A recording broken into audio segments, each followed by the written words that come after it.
NTPC പരീക്ഷയ്ക്ക് ഇതുവരെയുള്ള ഷിഫ്റ്റുകളിൽ എന്തൊക്കെ ചോദ്യങ്ങളാണ് ചോദിച്ചിട്ടുള്ളത്? അതായത് നമുക്കറിയാവുന്നതുപോലെ തന്നെ ഏറ്റവും കൂടുതൽ റിപ്പീറ്റഡ് ആയിട്ട് ചോദിച്ചിട്ടുള്ള ചോദ്യങ്ങൾ നമ്മളുടെ എക്സാം എഴുതിയിരിക്കുന്ന സ്റ്റുഡൻസിന്റെ ഫീഡ്ബാക്കിൽ നിന്നും അതുപോലെ തന്നെ മറ്റു സോഴ്സസിൽ നിന്നും ലഭിച്ചിരിക്കുന്ന ഇൻഫർമേഷൻ പ്രകാരം ഏതൊക്കെ ടോപ്പിക്സ് ആണ് റിപ്പീറ്റഡ് ആയിട്ട് ചോദിച്ചിരിക്കുന്നതെന്ന് മനസ്സിലാക്കിയിരിക്കുക. അപ്പോൾ ആ ടോപ്പിക്സ് എല്ലാം നിർബന്ധമായിട്ടും ഇമ്പോർട്ടൻസ് കൊടുത്ത് തന്നെ നിങ്ങൾ പഠിച്ചിട്ട് പോവാട്ടോ. അപ്പോൾ ഇതുവരെ ചാനൽ സബ്സ്ക്രൈബ് ചെയ്യാത്തവരാണ് നിങ്ങളെങ്കിൽ ഈ ചാനൽ ഒന്ന് സബ്സ്ക്രൈബ് ചെയ്തോ. അതുപോലെ തന്നെ ഈ ടോപ്പിക്സ് ഒക്കെ അടങ്ങിയിട്ടുള്ള നോട്ട് ഞാൻ നമ്മുടെ ടെലിഗ്രാം ചാനലിലേക്ക് ഇട്ടേക്കാം. അപ്പോൾ നമ്മൾ വീഡിയോയിലേക്ക് കടന്നു കഴിഞ്ഞാൽ ഏറ്റവും ആദ്യം നമുക്ക് GK-യിൽ നിന്ന് തന്നെ തുടങ്ങാം. ഏറ്റവും കൂടുതൽ ആൾക്കാർക്ക് അറിഞ്ഞിരിക്കേണ്ടത് GK-യിൽ നിന്നും ഏറ്റവും കൂടുതൽ റിപ്പീറ്റഡ് ആയിട്ട് ചോദിച്ചിട്ടുള്ള ചോദ്യങ്ങൾ ഏതെല്ലാമാണെന്നാണ്. അപ്പോൾ അറിഞ്ഞിരിക്കുക, ഏറ്റവും ആദ്യമേ ചോദിച്ചിരിക്കുന്ന റിപ്പീറ്റഡ് ചോദ്യം എന്ന് പറഞ്ഞു കഴിഞ്ഞാൽ നമ്മുടെ ദാമോദർ റിവറുമായിട്ട് ബന്ധപ്പെട്ടാണ്. ദാമോദർ റിവർ ഏത് പ്ലാറ്റ്യൂവിൽ കൂടി ഒഴുകുന്നു എന്ന ചോദ്യം ഉണ്ടായിരുന്നു. അതുപോലെ തന്നെ ICC ചാമ്പ്യൻസ് ട്രോഫി, അതായത് ICC ചാമ്പ്യൻസ് ട്രോഫിയുടെ റണ്ണറപ്പ് ആരായിരുന്നു എന്ന ക്വസ്റ്റ്യൻസ് ഉണ്ടായിരുന്നു. അപ്പോൾ ഇത് അടുത്തതായിട്ട് ചോദിക്കാൻ പോകുന്നത് വേണമെങ്കിൽ ചാമ്പ്യൻസ് ട്രോഫിയിൽ ആരാണ് ജയിച്ചത്? നമുക്കറിയാം ഇന്ത്യയാണ് ജയിച്ചത്. അതിന്റെ വെന്യൂ എന്ന് പറയുന്നത് ദുബായിലായിരുന്നു. അപ്പോൾ ചാമ്പ്യൻസ് ട്രോഫിയുമായിട്ട് ബന്ധപ്പെട്ടുള്ള കാര്യങ്ങളെല്ലാം തന്നെ നോക്കി വെച്ചിട്ട് പോവാം. ഇനി മറ്റൊരു ചോദ്യം, ടർക്കിയുടെ നോൺ ന്യൂക്ലിയർ ബോംബിന്റെ പേരെന്ത് എന്നായിരുന്നു. കറണ്ട് അഫയർ ബേസ് ചെയ്തുള്ള ചോദ്യമാണ്. അഗെയിൻ ഗസാപ്പ് എന്നായിരുന്നു അതിന്റെ പേര്. പിന്നെ മറ്റൊരു ചോദ്യം കറണ്ട് അഫയർ ചോദ്യമായിരുന്നു. ഗവർണർ ഓഫ് കർണാടക, കർണാടകയുടെ ഗവർണർ ആരായിരുന്നു? തവാർചന്ദ് ഗെഹ്ലോട്ട് ആയിരുന്നു. ഈ ഒരു ക്വസ്റ്റ്യൻ ഉണ്ടായിരുന്നു. പിന്നെ അടുത്തത് കറണ്ട് അഫയർ ചോദ്യം എന്ന് പറഞ്ഞാൽ first paperless high court in India ഏതെന്നുള്ളതായിരുന്നു. കേരള ഹൈക്കോടതിയാണ് ഏറ്റവും ആദ്യത്തെ പേപ്പർലെസ് ഹൈക്കോർട്ട് എന്ന് പറഞ്ഞു കഴിഞ്ഞാൽ. പിന്നെ യങ് ഇന്ത്യ എന്ന് പറഞ്ഞ ഗാന്ധിജിയുടെ ജേണൽ, അതിനെക്കുറിച്ച് ക്വസ്റ്റ്യൻ ഉണ്ടായിരുന്നു. അടുത്തൊരു ക്വസ്റ്റ്യൻ 100% FDI അലൗഡ് ആയിട്ടുള്ള സെക്ടർ ഏതെന്നായിരുന്നു. അതായത് ഇൻഷുറൻസ് സെക്ടറിൽ എത്ര FDI അലൗഡ് ആണ് എന്നായിരുന്നു ക്വസ്റ്റ്യൻ ചോദിച്ചിരുന്നത്. 100% FDI അലൗഡ് ആണ്. ഇതുപോലെ തന്നെ 100% FDI അലൗഡ് ആയിട്ടുള്ള സെക്ടേഴ്സ് എന്ന് പറഞ്ഞാൽ ടെലികോം, ബാങ്കിങ്, അങ്ങനെ കുറച്ച് സെക്ടേഴ്സിലൊക്കെ 100% FDI അലൗഡ് ആണ്. അപ്പോൾ ആ സെക്ടേഴ്സ് എല്ലാം ഒന്ന് നോക്കി വെച്ചോ, എക്കണോമിക്സിൽ ക്വസ്റ്റ്യൻ ചോദിക്കാനുള്ള സാധ്യതയുണ്ട്. അടുത്തത് ഹിസ്റ്ററിയായിട്ട് ബന്ധപ്പെട്ട് ലോതൽ IBCയുടെ ഒരു സൈറ്റ് ആണ്. അപ്പോൾ പോർട്ട് സിറ്റി എന്ന് വിളിക്കപ്പെടുന്ന ഡോക്യാർഡൊക്കെ ഉള്ള ഒരു സൈറ്റ് ആണ് ലോതൽ. അതിൽ നിന്ന് ക്വസ്റ്റ്യൻസ് ഉണ്ടായിരുന്നു.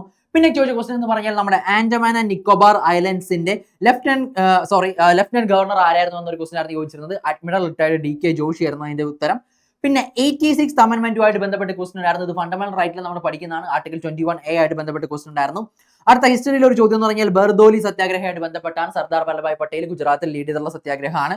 പിന്നെ കസ്റ്റമൈസ്ഡ് സോഫ്റ്റ്വെയറുമായിട്ട് ബന്ധപ്പെട്ട് ക്വസ്റ്റ്യൻ ഉണ്ടായിരുന്നു. അതായത് നമ്മുടെ IT ആയിട്ട് ബന്ധപ്പെട്ട് ക്വസ്റ്റ്യൻ ചോദിച്ചതാണ്. ഇത് സിമ്പിൾ ക്വസ്റ്റ്യൻ ആയിരുന്നു. ലോജിക് ഉപയോഗിച്ച് നമുക്ക് ആൻസർ ചെയ്യാൻ പറ്റുന്ന ക്വസ്റ്റ്യൻ ആയിരുന്നു. പിന്നെ സംഘം ലിറ്ററേച്ചറിന്റെ ഏറ ചോദിച്ചിട്ടുണ്ടായിരുന്നു. അടുത്തത് യൂണിവേഴ്സൽ കമ്പ്യൂട്ടർ ഷോർട്ട് കട്ട്സ്, അതായത് കമ്പ്യൂട്ടറിന്റെ ഷോർട്ട് കട്ട്സ് ഒട്ടുമിക്ക ഷിഫ്റ്റുകളിലും ചോദിച്ചിട്ടുണ്ട്. എന്തൊക്കെയാണ് ബേസിക് ആയിട്ട് കമ്പ്യൂട്ടറിൽ യൂസ് ചെയ്യുന്ന ഷോർട്ട് കട്ട്സ് എന്നുള്ള ക്വസ്റ്റ്യൻസ് ഉണ്ടായിരുന്നു. അപ്പോൾ എന്തായാലും നോക്കിയിട്ട് പോവാം. പിന്നെ ചഹൽഗാനി മിഡീവൽ ഇന്ത്യയായിട്ട് ബന്ധപ്പെട്ട ക്വസ്റ്റ്യൻ ആണ്. ആരുടെ സമയത്താണ് ചഹൽഗാനി സ്റ്റാർട്ട് ചെയ്തത്? ഇൽത്തുമിഷിന്റെ സമയത്തായിരുന്നു. പിന്നെ സർദാർ സോരൻ സിംഗ് കമ്മിറ്റിയായിട്ട് ബന്ധപ്പെട്ട് ക്വസ്റ്റ്യൻ ഉണ്ടായിരുന്നു. അതായത് നമ്മുടെ ഫണ്ടമെന്റൽ ഡ്യൂട്ടീസ് ഒക്കെ റെക്കമെൻഡ് ചെയ്ത കമ്മിറ്റിയാണ്. പിന്നെ കുർവ സ്റ്റൈൽ ഓഫ് അഗ്രികൾച്ചർ, ജാർഖണ്ഡിലെ ഒരു സ്റ്റൈൽ ഓഫ് അഗ്രികൾച്ചർ ആണ്. അത് ക്വസ്റ്റ്യൻ ആയിട്ട് ചോദിച്ചിട്ടുണ്ടായിരുന്നു. പിന്നെ സൂപ്പർ ലോ കോഡ്സ്, അതായത് ഒരു AI ആപ്ലിക്കേഷൻ ആണ്. മദ്രാസ് ഹൈക്കോർട്ട് ഈ അടുത്ത് ഇൻഡ്യൂസ് ചെയ്ത ഒരു ആപ്ലിക്കേഷൻ ആണ്. അതുമായിട്ട് ബന്ധപ്പെട്ട ക്വസ്റ്റ്യൻ ഉണ്ടായിരുന്നു. പിന്നെ അക്യുയു ന്യൂക്ലിയർ പവർ പ്ലാന്റുമായിട്ട് ബന്ധപ്പെട്ട ക്വസ്റ്റ്യൻ ഉണ്ടായിരുന്നു. പിന്നെ എന്ന് പറഞ്ഞാൽ നമ്മുടെ ബോർഡർ ഷെയറിംഗ് കൺട്രീസ്, ബംഗ്ലാദേശ്, അതായത് ലോങ്സ്റ്റ് ബോർഡർ ഷെയർ ചെയ്യുന്ന കൺട്രി ഏതാണെന്ന് ക്വസ്റ്റ്യൻ ചോദിച്ചത്. അത് ബംഗ്ലാദേശ് ആയിരുന്നു. അടുത്തത് ഷോർട്ടസ്റ്റ് ചോദിക്കാം. അതല്ലാന്നുണ്ടെങ്കിൽ നോർത്ത് ഈസ്റ്റേൺ ഇന്ത്യയിൽ ബോർഡർ ഷെയർ ചെയ്യുന്ന കൺട്രീസ് ഏതൊക്കെയാണെന്ന് ചോദിക്കാം. ആ രീതിയിലുള്ള ഒരുപാട് ക്വസ്റ്റ്യൻസ് നമുക്ക് പ്രതീക്ഷിക്കാൻ പറ്റുന്നുണ്ട്. പിന്നെ സെക്ടേഴ്സ് ഓഫ് എക്കോണമി എന്ന് ക്വസ്റ്റ്യൻസ് ഉണ്ടായിരുന്നു. അതായത് ഓരോ എക്കോണമിയിലും ആക്ടിവിറ്റീസ് ഏതൊക്കെയാണ് നമുക്കറിയാം. പ്രൈമറി, സെക്കൻഡറി, ടെർഷറി സെക്ടറിലൊക്കെ വരുന്ന ആക്ടിവിറ്റീസ് ഏതൊക്കെയാണെന്ന് നമുക്ക് ക്വസ്റ്റ്യൻസ് ഉണ്ടായിരുന്നതെന്ന് പറഞ്ഞാൽ ടെർഷറി സെക്ടർ അല്ലെങ്കിൽ സർവീസ് സെക്ടറിലെ ആക്ടിവിറ്റീസുമായിട്ട് ബന്ധപ്പെട്ടുള്ള ക്വസ്റ്റ്യൻ ആണ് ചോദിച്ചിരുന്നത്. പിന്നെ 92nd അമെന്റ്മെന്റ് ആക്ടുമായിട്ട് ക്വസ്റ്റ്യൻസ് ഉണ്ടായിരുന്നു. ബാരൻ ഐലൻഡുമായിട്ട് ബന്ധപ്പെട്ട ക്വസ്റ്റ്യൻ ഉണ്ടായിരുന്നു. പ്രാർത്ഥനാ സമാജമായിട്ട് ബന്ധപ്പെട്ട ക്വസ്റ്റ്യൻ ഉണ്ടായിരുന്നു. പിന്നെ ഇന്ത്യയും ലൈബീരിയയും ഈ അടുത്ത ഒരു മെമ്മോറാണ്ടം ഓഫ് അണ്ടർസ്റ്റാൻഡിംഗ് സൈൻ ചെയ്തിട്ടുണ്ടായിരുന്നു. അതായത് നമ്മുടെ ഫാർമ കോപ്പിയായിട്ട് ബന്ധപ്പെട്ട് memorandum of understanding MOU sign ചെയ്തിട്ടുണ്ടായിരുന്നു. അതുമായിട്ട് ബന്ധപ്പെട്ട് ക്വസ്റ്റ്യൻ ചോദിച്ചിട്ടുണ്ടായിരുന്നു. ആർട്ടിക്കിൾ 87 ക്വസ്റ്റ്യൻ ഉണ്ടായിരുന്നു. പിന്നെ ആർട്ടിക്കിൾ 32 ക്വസ്റ്റ്യൻ ഉണ്ടായിരുന്നു. മൻരേഖയായിട്ട് ബന്ധപ്പെട്ട് ക്വസ്റ്റ്യൻ ഉണ്ടായിരുന്നു. അപ്പോൾ അതുമായിട്ട് ബന്ധപ്പെട്ട് VBG ഗ്രാം ബിൽ അതിന്റെ അപ്ഡേറ്റഡ് ആയിട്ടുള്ള വേർഷൻ അതുകൂടി ഒന്ന് പഠിച്ചിരിക്കുക. പിന്നെ സെൻസസ് ഡാറ്റ, അതായത് 2011 സെൻസസ് ബേസ് ചെയ്തുള്ള ലിറ്ററസി എന്നുള്ള ക്വസ്റ്റ്യൻ ഉണ്ടായിരുന്നു. ഉദാഹരണത്തിന് ഏറ്റവും ഹയസ്റ്റ് ലിറ്ററസി, ലോവസ്റ്റ് ലിറ്ററസി, അതുപോലെ തന്നെ ബേസിക് ആയിട്ടുള്ള കാര്യങ്ങൾ, മെന്നിന്റെ ലിറ്ററസി റേറ്റ് ആണ് കൂടുതൽ ഫീമെയിലിനേക്കാളും. ആ രീതിയിലുള്ള ക്വസ്റ്റ്യൻസ് ഒക്കെ ഒന്ന് പഠിച്ചിരിക്കുക, അത്യാവശ്യമാണ്. ഓക്കെ. പിന്നെ state of Tamil Nadu versus governor of Tamil Nadu, ഇത് അഗെയിൻ എന്താണ് നമ്മുടെ കറണ്ട് അഫയർ ഉള്ള ഒരു ചോദ്യമാണ്. ആർട്ടിക്കിൾ 200 പ്രകാരം ഗവർണർക്ക് എന്തൊക്കെ റൈറ്റ് ആണ് ഉള്ളതെന്നുള്ള, അതായത് ഒരു ബില്ലുമായിട്ട് ബന്ധപ്പെട്ട് എന്തൊക്കെ അധികാരങ്ങളാണ് ഉള്ളതെന്ന് പറഞ്ഞിട്ടുള്ള ഒരു കോർട്ട് ഓർഡർ വന്നിട്ടുണ്ടായിരുന്നു, സുപ്രീം കോർട്ടിന്റെ ജഡ്ജ്മെന്റ്. അപ്പോൾ ആ ഒരു ജഡ്ജ്മെന്റുമായിട്ട് ബന്ധപ്പെട്ട് ക്വസ്റ്റ്യൻ ചോദിച്ചിട്ടുണ്ടായിരുന്നു. പിന്നെ ആർട്ടിക്കിൾ 108 ആയിട്ട് ബന്ധപ്പെട്ട് ക്വസ്റ്റ്യൻ ചോദിച്ചിട്ടുണ്ടായിരുന്നു. ഹിസ്റ്ററിയിൽ നിന്ന് പ്രയാഗ പ്രശസ്തിയുമായിട്ട് ബന്ധപ്പെട്ട് ക്വസ്റ്റ്യൻ ഉണ്ടായിരുന്നു. സമുദ്രഗുപ്തമായിട്ട് ബന്ധപ്പെട്ടുള്ള ക്വസ്റ്റ്യൻ ആണ്. പിന്നെ അഗെയിൻ കറണ്ട് അഫയറിൽ നിന്നും റീലോസ് എന്ന് പറഞ്ഞ അഗ്രിമെന്റ് സൈൻ ചെയ്തത് ഏത് കൺട്രിയുമായിട്ടായിരുന്നു? റഷ്യയുമായിട്ടാണെന്നുള്ള ക്വസ്റ്റ്യൻ ഉണ്ടായിരുന്നു. അഗെയിൻ സെൻട്രൽ ചീഫ് ഇലക്ഷൻ കമ്മീഷണറെ അപ്പോയിന്റ് ചെയ്യുന്ന കമ്മിറ്റിയിൽ ഏതൊക്കെ മെമ്പേഴ്സ് ആണ് ഉള്ളതെന്ന് ക്വസ്റ്റ്യൻ ഉണ്ടായിരുന്നു.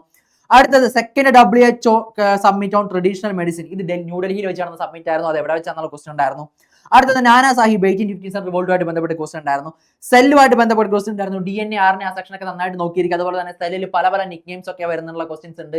ആ ഒരു ക്വസ്റ്റൻ ഒക്കെ കൃത്യമായിട്ട് നോക്കി വയ്ക്കുക, എന്തായാലും ചോദിക്കും. അടുത്തത് വാട്ടർ വേസുമായിട്ട് ബന്ധപ്പെട്ട് ക്വസ്റ്റൻ ഉണ്ടായിരുന്നു. NW1 ആണ് ചോദിച്ചത്. ബാക്കിയുള്ള വാട്ടർ വേസും പഠിച്ചിരിക്കുക, എന്തായാലും ആവശ്യം വരും. പിന്നെ IAF ഡേയുമായിട്ട് ബന്ധപ്പെട്ട് ക്വസ്റ്റൻ ഉണ്ടായിരുന്നു. ഇന്ത്യൻ എയർഫോഴ്സ് ഡേയുമായിട്ട് ബന്ധപ്പെട്ട് ക്വസ്റ്റൻ ഉണ്ടായിരുന്നു. പിന്നെ നോർത്ത് ഈസ്റ്റിന്റെ ഒരു SDG ഇൻഡെക്സ് റിലീസ് ചെയ്തിട്ടുണ്ടായിരുന്നു. അതിൽ ഏറ്റവും ഹയസ്റ്റ് SDG ഇൻഡെക്സ് റാങ്കിങ് വന്നത് ഏത് സ്റ്റേറ്റിനായിരുന്നാണ് ക്വസ്റ്റൻ ചോദിച്ചത്, അത് പഠിച്ചിരിക്കാം. ആർച്ചറി വേൾഡ് കപ്പ് ആയിട്ട് ക്വസ്റ്റൻ ഉണ്ടായിരുന്നു. കറണ്ട് അഫയറിലെ ക്വസ്റ്റൻ ആണ്. വേൾഡ് പോളിയോയുടെ ടീം ചോദിച്ചിട്ടുണ്ടായിരുന്നു. പിന്നെ വേൾഡ് ബോക്സിംഗ് കപ്പ് ഫൈനലുമായിട്ട് ബന്ധപ്പെട്ടുള്ള ക്വസ്റ്റ്യൻസ് ഒക്കെ ചോദിച്ചിട്ടുണ്ടായിരുന്നു. ഓക്കെ, അപ്പൊ ഇത്രയുമാണ് നമുക്ക് GKയുമായി ബന്ധപ്പെട്ട് ഇതുവരെയുള്ള NTPC ഷിഫ്റ്റുകളിൽ ഏറ്റവും കൂടുതൽ റിപ്പീറ്റ് ചെയ്തിട്ടുള്ള ക്വസ്റ്റ്യൻസ് എന്ന് പറഞ്ഞാൽ നമ്മൾ പല സ്റ്റുഡൻസിൽ നിന്ന് ഫീഡ്ബാക്ക് എടുത്തത് പ്രകാരമാണ് റിപ്പീറ്റ് ചെയ്തതെന്ന് പറയാനുള്ള കാര്യം. ഒരുപാട് പേർക്ക് ഇതേ ക്വസ്റ്റ്യൻ തന്നെ വന്നായിട്ട് പറയുന്നുണ്ട് പല ഷിഫ്റ്റുകളിലായിട്ട്. ഇതിൽ കൂടുതൽ ക്വസ്റ്റ്യൻസ് പല ആംഗിളിൽ നിന്ന് ചോദിച്ചിട്ടുണ്ട്. എന്നിരുന്നാലും ശരി, ഇത്രയും ചോദ്യങ്ങൾ എന്തായാലും ചോദിച്ച സ്ഥിതിക്ക് ഇതുമായിട്ട് ബന്ധപ്പെട്ട ടോപ്പിക്സോ അതല്ലെങ്കിൽ ഇതേ ക്വസ്റ്റ്യൻ തന്നെ റിപ്പീറ്റ് ചെയ്യാനുള്ള സാധ്യതയുണ്ട്. കാരണം RRBയുടെ ഒരു ക്വസ്റ്റ്യൻ ബോളിൽ നിന്നാണ് ക്വസ്റ്റ്യൻസ് വരുന്നത്. അപ്പൊ എന്തായാലും GK ഈ ക്വസ്റ്റ്യൻസ് ഒക്കെ നിർബന്ധമായിട്ടും പഠിച്ചിട്ട് പോവാ. മാത്തമാറ്റിക്സിലേക്കും റീസണിലേക്ക് വരികയാണെങ്കിൽ വലിയ മാറ്റങ്ങളൊന്നും നമുക്ക് കാണാനില്ല. മാത്സ് നോക്കി കഴിഞ്ഞാൽ അത്യാവശ്യം ഒരു ടോപ്പിക് എടുക്കുമ്പോൾ അതിൽ കോംപ്രഹെൻസീവ് ആയിട്ടുള്ള രീതിയിൽ ക്വസ്റ്റ്യൻസ് വന്നിട്ടുണ്ട്. ഇപ്പൊ പെർസെന്റേജിൽ നിന്ന് നല്ല രീതിയിൽ ക്വസ്റ്റ്യൻ ചോദിച്ചിട്ടുണ്ട്. പ്രോഫിറ്റ് ആൻഡ് ലോസ് ക്വസ്റ്റ്യൻസ് ഉണ്ടായിരുന്നു. അതുപോലെ തന്നെ റേഷ്യോ ആൻഡ് പ്രൊപ്പോർഷൻ ക്വസ്റ്റ്യൻ ഉണ്ടായിരുന്നു. Simple interest and compound interest question ഉണ്ടായിരുന്നു. പിന്നെ ടൈം ആൻഡ് വർക്ക് ക്വസ്റ്റ്യൻ ഉണ്ടായിരുന്നു. ഇതുമായിട്ട് ബന്ധപ്പെട്ട് പൈപ്സ് ആൻഡ് സിസ്റ്റം എന്നുള്ള ക്വസ്റ്റ്യൻസ് ഒക്കെ ചോദിച്ചിട്ടുണ്ട്. ടൈം സ്പീഡ് ഡിസ്റ്റൻസ് ക്വസ്റ്റ്യൻസ് ഉണ്ടായിരുന്നു. അതായത് ബോട്ട്സ് ആൻഡ് സ്ട്രീംസ് അങ്ങനെ എല്ലാ ഭാഗങ്ങളും ടച്ച് ചെയ്ത് ക്വസ്റ്റ്യൻസ് ആണ് പോയിട്ടുണ്ട്. ട്രെയിൻ അടക്കമുള്ള പോർഷൻസ് ടച്ച് ചെയ്തിട്ടാണ് ക്വസ്റ്റ്യൻസ് ചോദിച്ചിട്ടുള്ളത്. പിന്നെ സിംപ്ലിഫിക്കേഷനുമായിട്ട് ബന്ധപ്പെട്ട ക്വസ്റ്റ്യൻസ് ഉണ്ടായിരുന്നു. നമ്പർ സിസ്റ്റത്തിന്റെ ക്വസ്റ്റ്യൻസ് ഉണ്ടായിരുന്നു. ആവറേജിൽ നിന്ന് ക്വസ്റ്റ്യൻസ് ഉണ്ടായിരുന്നു. മെൻസുറേഷനിൽ നിന്ന് ക്വസ്റ്റ്യൻസ് ഉണ്ടായിരുന്നു. അപ്പൊ അത്യാവശ്യം കോംപ്രഹെൻസീവ് ആയിട്ടാണ് മാത്തമാറ്റിക്സ് കവർ ചെയ്ത് പോയേക്കുന്നത്. വലിയ എന്താ പറയുക, ഭയങ്കര ഡിഫിക്കൽട്ടി എന്നൊന്നും പറയാനില്ല. മോഡറേറ്റ് ലെവലിലാണ് മാത്സ് ആൻഡ് റീസണിംഗ് പോയേക്കുന്നത്. ഓക്കെ, മോഡറേറ്റ് ലെവലിൽ തന്നെയാണ് പോയിരിക്കുന്നത്. ഭയങ്കര കാൽക്കുലേറ്റീവ് ആയിട്ടുള്ള ക്വസ്റ്റ്യൻസ് ഒക്കെ വളരെ കുറച്ചായിരുന്നു ഉണ്ടായിരുന്നത്. അഗൈൻ റീസണിംഗിലേക്ക് വന്നു കഴിയുമ്പോൾ നമുക്ക് കോഡിംഗ് ഡീകോഡിംഗ് ക്വസ്റ്റ്യൻസ് ഉണ്ടായിരുന്നു. അനലോഗി ക്വസ്റ്റ്യൻസ് ഉണ്ടായിരുന്നു. സീരീസ് ക്വസ്റ്റ്യൻസ് ഉണ്ടായിരുന്നു. സിലോജിസ് ക്വസ്റ്റ്യൻസ് ഉണ്ടായിരുന്നു. ഇതൊക്കെ ഒന്നിലധികം ക്വസ്റ്റ്യൻസ് ഒക്കെ ചോദിച്ചിട്ടുണ്ട് കേട്ടോ പല സെക്ഷനിൽ നിന്നും. ബ്ലഡ് റിലേഷൻ ക്വസ്റ്റ്യൻസ് ഉണ്ടായിരുന്നു. സീറ്റിംഗ് അറേഞ്ച്മെന്റ് 3-4 ക്വസ്റ്റ്യൻസ് ഒക്കെ ചോദിച്ചിട്ടുണ്ടായിരുന്നു. വെൻ ഡയഗ്രാം ബേസ്ഡ് ക്വസ്റ്റ്യൻസ് ഉണ്ടായിരുന്നു. ലോജിക്കൽ ഇന്റർപ്രിട്ടേഷൻ ക്വസ്റ്റ്യൻസ് ഉണ്ടായിരുന്നു.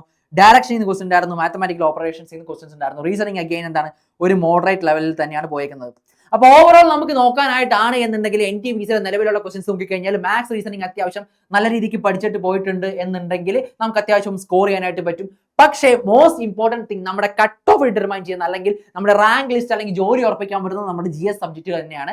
അപ്പൊ GKയിൽ നിന്ന് നമ്മുടെ സ്റ്റാറ്റിക് ആയിട്ടുള്ള പോർഷൻസും കറണ്ട് അഫയർ പോർഷൻസും ഈക്വലി ഇമ്പോർട്ടൻസ് കൊടുത്തേക്കാം. പൊളിറ്റിക്സ് ഹിസ്റ്ററി എന്നൊക്കെ നമുക്ക് ഞാൻ ഈ പറഞ്ഞിട്ടുള്ള ടോപ്പിക്സും അതുപോലെ തന്നെ റിപ്പീറ്റഡ് ആയിട്ട് ചോദിച്ചു വരുന്ന ഏരിയാസ് എല്ലാം നല്ല രീതിക്ക് തന്നെ നോക്കിയിട്ട് പോവാ.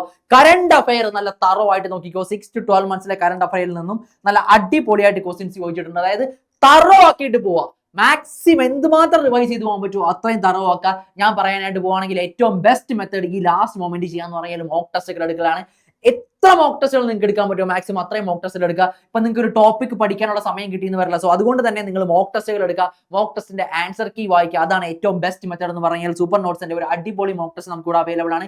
ഏറ്റവും ഹൈ ക്വാളിറ്റി ക്വസ്റ്റ്യൻസ്, അതായത് ഈ വർഷം നമുക്ക് പ്രതീക്ഷിക്കാൻ പറ്റുന്ന എക്സ്പെക്ടഡ് ക്വസ്റ്റ്യൻസും കൂടാതെ പ്രീവിയസ് ഇയർ ചോദ്യങ്ങളിൽ നിന്നും ഏറ്റവും കൂടുതൽ റിപ്പീറ്റ് ചെയ്ത് വരുന്ന ചോദ്യങ്ങളൊക്കെ ഇൻക്ലൂഡ് ചെയ്തിട്ടുള്ള ഒരു അടിപൊളി ടെസ്റ്റ് ബാക്ക് ആയിരിക്കും. ഇത് വെറും 250 രൂപ മാത്രമേ ഉള്ളൂ. ടെസ്റ്റ് സീരീസിൽ ജോയിൻ ചെയ്യാനായിട്ടാണെങ്കിൽ താഴെ കാണുന്ന ഗൂഗിൾ ഫോം ഒന്ന് ഫില്ല് ചെയ്തോടാ, അല്ലെങ്കിൽ ഈ ഒരു നമ്പറിലേക്ക് ഒന്ന് വിളിച്ചോ. ഏറ്റവും ഹൈ ക്വാളിറ്റി ടെസ്റ്റ് ആയിരിക്കും. നിങ്ങൾക്ക് NTPCയുടെ ഒരു ഫ്രീ ടെസ്റ്റ് നമ്മുടെ ആപ്പിൽ അവൈലബിൾ ആണ്. അതെടുത്ത് നിങ്ങൾ ആ ഒരു ക്വാളിറ്റി മനസ്സിലാക്കിയതിന് ശേഷം മാത്രം നമ്മുടെ ടെസ്റ്റ് സീരീസ് പർച്ചേസ് ചെയ്താൽ മതി. കൂടാതെ നമുക്കറിയാവുന്നതുപോലെ തന്നെ NTPCക്ക് ഒരു അണ്ടർ ഗ്രാജുവേറ്റ് എക്സാം കൂടി വരാനുണ്ട്. അപ്പൊ നമുക്കിപ്പോൾ NTPC ഗ്രാജുവേറ്റ് കൃത്യമായും വ്യക്തമായിട്ടും പ്രോപ്പറായിട്ട് വിചാരിച്ച പോലെ പെർഫോം ചെയ്യാൻ പറ്റിയില്ലെങ്കിൽ ഒന്നും ഒട്ടും വിഷമിക്കേണ്ട ആവശ്യമില്ല. നമുക്കൊരു 1 year വാലിഡിറ്റിയോട് കൂടി മറ്റൊരു RRBയുടെ NTPCയുടെ തേജസ് ബാച്ച് റണ്ണിംഗ് ആണ്.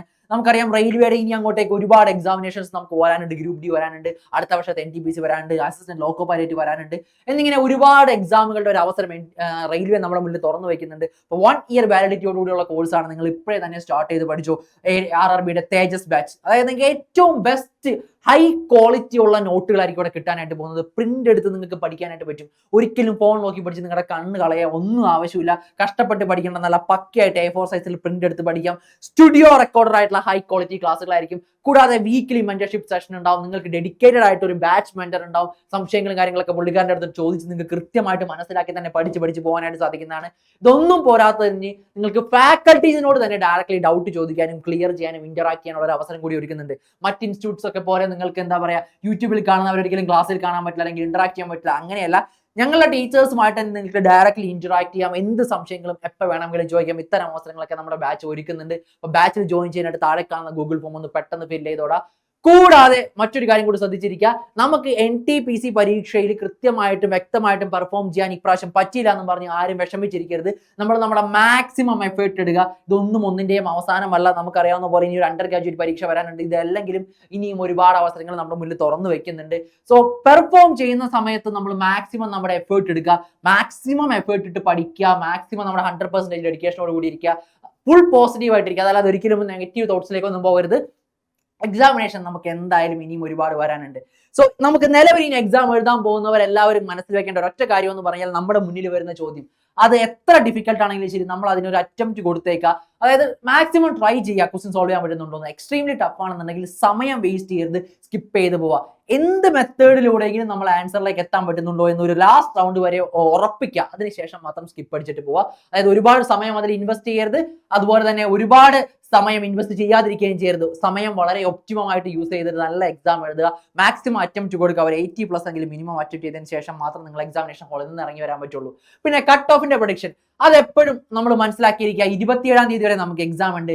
ഈ എല്ലാ ഷിഫ്റ്റുകളും കഴിഞ്ഞതിന് ശേഷം ഒരു നോർമലൈസേഷൻ പ്രൊസീജിയർ കഴിഞ്ഞതിന് ശേഷമാണ് നമുക്ക് കട്ട് ഓഫ് തീരുമാനിക്കപ്പെടുന്നത്. അപ്പോൾ ഈ എല്ലാ ഷിഫ്റ്റുകളുടെയും നമ്മളുടെ ഡിഫിക്കൽട്ടി ലെവൽ മനസ്സിലാക്കിയതിന് ശേഷം മാത്രമേ ഒരു കട്ട് ഓഫ് പറയാൻ പറ്റുള്ളൂ. ഈ സമയത്ത് ആരെങ്കിലും കട്ട് ഓഫ് പറഞ്ഞുകൊണ്ട് വരികയാണെന്നുണ്ടെങ്കിൽ വിശ്വസിക്കേണ്ട യാതൊരു ആവശ്യവുമില്ല. നമുക്ക് അവസാനത്തെ ഷിഫ്റ്റ് കഴിഞ്ഞതിന് ശേഷം മാത്രമേ നമുക്ക് കട്ട് ഓഫ് പ്രഡിക്റ്റ് ചെയ്യാൻ പറ്റുള്ളൂ. അപ്പൊ ചുമ്മാ നമ്മൾ ആരെങ്കിലും ഒക്കെ കട്ട് ഓഫ് പറയുന്നത് കേട്ട് അതൊന്നും വിശ്വസിക്കാൻ നിൽക്കണ്ട. നമുക്ക് എല്ലാ ഷിഫ്റ്റുകളും കഴിഞ്ഞതിന് ശേഷം പ്രോപ്പർ ആയിട്ട് അനലൈസ് ചെയ്തതിന് ശേഷം നമുക്ക് ഒരു കട്ട് ഓഫ് വീഡിയോ ചെയ്യാം. അപ്പൊ കട്ട് ഓഫിനെ കുറിച്ചൊന്നും ഓർത്ത് ആരും ഇപ്പൊ ടെൻഷൻ അടിക്കേണ്ട. നിങ്ങൾ നിങ്ങളുടെ മാക്സിമം എക്സാം ഹോളിൽ കൊടുക്കുക. ഓക്കെ, അപ്പൊ നമുക്ക് മറ്റൊരു വീഡിയോയിൽ കാണാം. എന്തായാലും thank you and bye bye and all the best for the exam.